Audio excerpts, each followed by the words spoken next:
Risk assessment. This is an important tool to help to be the best prepared for a disaster in the community. Weakness and vulnerabilities are identified to attempt to minimize the effect of the event. The first step is to identify. First, the risks and hazards that are in the community. The second step is assess. If they are occurred, what would be the impact on the community? And the third step is mitigate. Based on these findings, what capabilities should the community have? I took a look at Wake County. After looking at the risk assessment for different cities, flooding was a commonly identified hazard. Risks are evaluated based on the hazard, location, extent, past occurrences, and the probability of future occurrences. In Wake County, according to the risk assessment, Raleigh has a greater risk of flooding. This city has the highest building count at roughly 130,000 buildings with a total value of about $37 billion. Pre-firm buildings date back before 1978, and it is approximately 45,000 total buildings. Majority of Wake County critical facilities are located in Raleigh.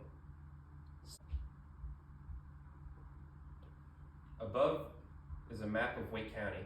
Raleigh is circled in the middle. This map is showing the critical buildings within Raleigh. Some of the critical buildings within Raleigh include education facilities, fire, EMS, hospital, police stations, power substation, utilities, water, and emergency ops centers. Planning phase for flooding hazard. Map storm water drainage systems, as well as educate on water damage prevention. Provide backup power to critical facilities. Map out evacuation routes and flash flood response prior. Rainwater collection to decrease runoff and to be reused in irrigation, toilets, and also in firefighting. Critical facilities have proper code enforcement and maintenance, and to extend building restrictions for new development in the floodplain. Here are a few mitigation policies shown. Mitigation Act Plan for Raleigh. Part 1 is to establish a lake preservation policy. Part 2 is to develop ongoing multi-year round program of detailed basin studies for each watershed in the city's jurisdiction. Part 3 is planning a commission to consider the program to develop future condition floodplain mapping for all FEMA mapped areas. This is already done for non-FEMA mapped areas. And the next action for Raleigh is to develop ongoing programs designed to utilize federal grant resources to assist private property owners in relocating existing structures out of flood hazard,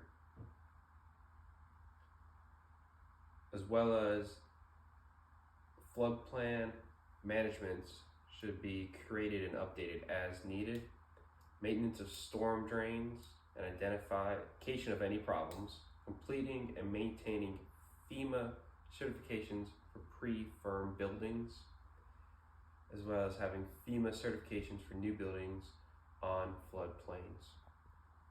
Are there any questions? Yeah, when do we have to start prepping before a flood risk? Late winter and early spring is a season that North Carolina is at risk for flooding. But mitigation and planning should happen year-round and not to wait until the incident occurs.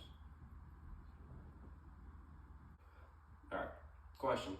What makes Raleigh a higher risk for flooding? There are the different factors that weigh into flood risk assessment show Raleigh as being a high risk.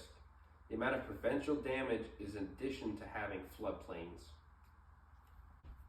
Question. What do I do if my property is damaged during the flood?